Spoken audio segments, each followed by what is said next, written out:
କିଛି ଦିନ ପୂର୍ବରୁ ବ୍ଲଡ୍ କ୍ୟାନ୍ସର ନାମ ଶୁଣିବା ପାଇଁ ମିଳୁନଥିଲା।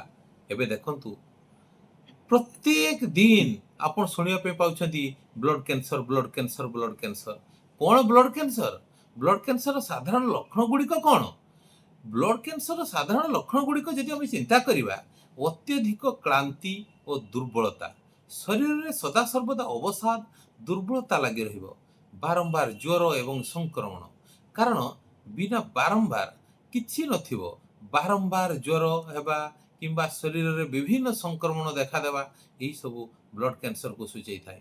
ଓଜନ ହ୍ରାସ ପାଇବା, ବିନା କୌଣସି କାରଣରେ ହଠାତ୍ ଓଜନ ବହୁତ କମିଯିବା, ସେମିତି ରକ୍ତସ୍ରାବ ଏବଂ ନୀଳ ଦାଗ, ଶରୀରରେ ସହଜରେ ନୀଳ ଦାଗ ପଡ଼ିଯିବା, ମାଢ଼ିରୁ ଓ ନାକରୁ ରକ୍ତ ବାହାରିବା ଏବଂ କଟା କିମ୍ବା ଅଧିକ ସମୟ ଯାଏ ରକ୍ତସ୍ରାବ ଜାରି ରହିବା, ଗ୍ରନ୍ଥି ଫୁଲିଯିବା, ଯେଉଁ ଲିମ୍ଫ ନୋଡ଼ ଗୁଡ଼ାକ, ସେ ଗ୍ରନ୍ଥି ବେକ, କାଖ କିମ୍ବା ଜଙ୍ଘ ସନ୍ଧିରେ ଥିବା ଲିମ୍ଫ ନୋଡ଼ ଗୁଡ଼ିକ ବିନା ଯନ୍ତ୍ରଣାରେ ଫୁଲିଯିବା, ହାଡ଼ରେ ଯନ୍ତ୍ରଣା ଦେଖାଦେବା, ହାଡ଼ କିମ୍ବା ଗଣ୍ଠିରେ ସବୁବେଳେ ଯନ୍ତ୍ରଣା ଅନୁଭବ ହେବା, ନିଶ୍ୱାସ ନେବାରେ କଷ୍ଟ ହେବା, ଅଳ୍ପ ପରିଶ୍ରମରେ କିମ୍ବା ବିଶ୍ରାମ ନେବା ସମୟରେ ମଧ୍ୟ ନିଶ୍ୱାସ ପ୍ରଶ୍ୱାସ ନେବାରେ ଅସୁବିଧା ହେବା।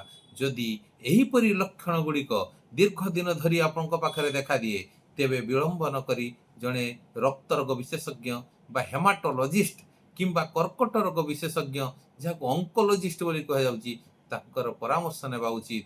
ବା ପାଖ ସିଏସି ବା ପିଏସି ସହିତ ଯୋଗାଯୋଗ କରି ଆପାତତଃ MBBS ଡାକ୍ତରଙ୍କୁ ମଧ୍ୟ ଦେଖେଇଲେ ସେମାନେ ତାହା ବ୍ଲଡ୍ କ୍ୟାନ୍ସର ହେଇପାରେ ନା ନାହିଁ ଆପଣଙ୍କୁ କହିପାରିବେ। ତେଣୁ ଆପଣମାନେ ନଜର ଦିଅନ୍ତୁ, ଆପଣଙ୍କ ଲକ୍ଷଣ ଗୁଡ଼ିକୁ ଅତି ଗଭୀରତା ସହକାରେ ବିଚାର କରନ୍ତୁ ଏବଂ ସଠିକ୍ ଡାକ୍ତର ପାଖରେ ଆପଣ ଯାଇ ପହଞ୍ଚି ରକ୍ତ ରୋଗ ହେବା ପୂର୍ବରୁ ଆପଣଙ୍କୁ ରକ୍ତ ରୋଗରୁ ରକ୍ଷା କରନ୍ତୁ।